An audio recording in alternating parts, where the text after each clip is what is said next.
Hello all, welcome to Be Positive channel. In this video we will go through Royal Enfield's journey in different models till date. Royal Enfield's story starts in 1891, when Bob Walker Smith and Albert Eddy bought Townsend's Needle Manufacturing Company and Eddy Manufacturing in England. The pair won a contract to supply precision parts to the Royal Small Arms Factory of Enfield, Middlesex in 1893, and renamed the company as Enfield Manufacturing Company. This victory was celebrated naming their first bicycle the Enfield. The name changed to Royal Enfield with the trademark, "made like a gun," was introduced. In 1898, Royal Enfield released its first motorized vehicle, the quadricycle, which was two bicycle frames joined together and powered by a 1.5 horsepower engine. In 1901, first Royal Enfield motorcycle was produced, designed by Bob Walker Smith and Frenchman Jules Gobayet. It was launched at the Stanley Cycle Show in London. The 1.5 horsepower engine is mounted in front of the steering head and the rear wheel driven by a long rawhide belt. At the Strut of 1909, Royal Enfield's first V-twin, using a 297cc Swiss-made Motosacoche engine, is launched at the Stanley Cycle Show. In 1914, Royal Enfield's first two-stroke motorcycle goes into full production. The 770cc 6-horsepower V-twin takes precedence in World War I. The company supplies motorcycles to the British, Belgian, French, United States and Russian armies. By 1924, with continuous development, results in a range of 8 models. The first Royal Enfield 350cc OHV 4-stroke motorcycle with foot-operated gear change.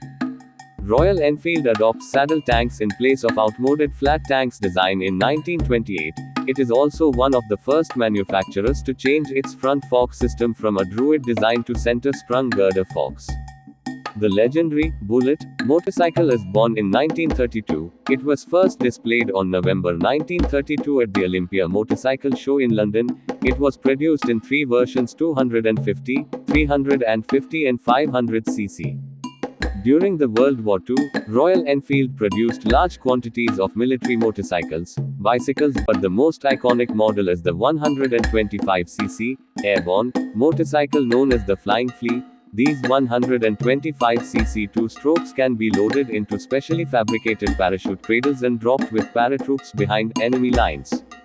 In 1948, the post-war 350cc Bullet prototype, with radical oil-damped swinging arm rear suspension, is previewed in the Colmore Cup trial.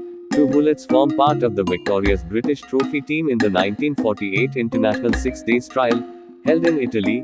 Both their riders win gold medals. Then in 1949, the new 350cc Bullet and 500 twin models launched in the UK.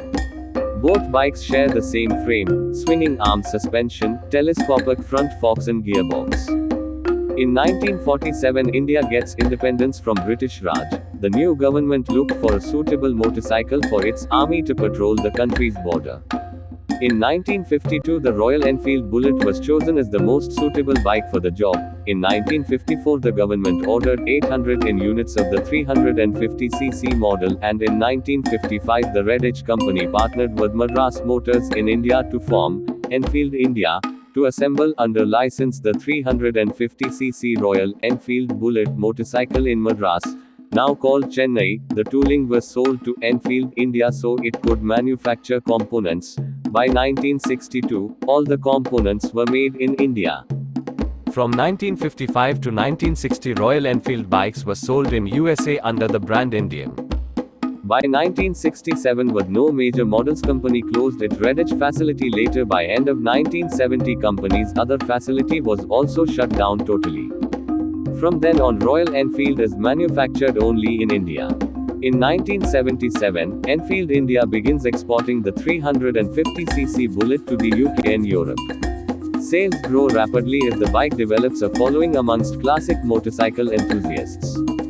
In mid-1980s, Enfield Indian explored different designs from 22cc Mofer to 325cc diesel engine Taurus.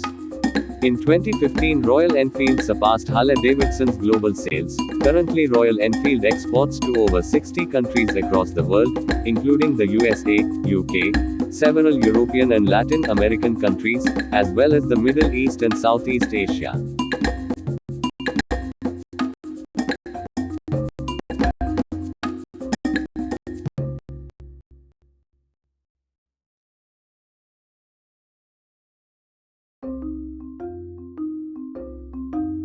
Thank you for watching until end. Please like, share and subscribe.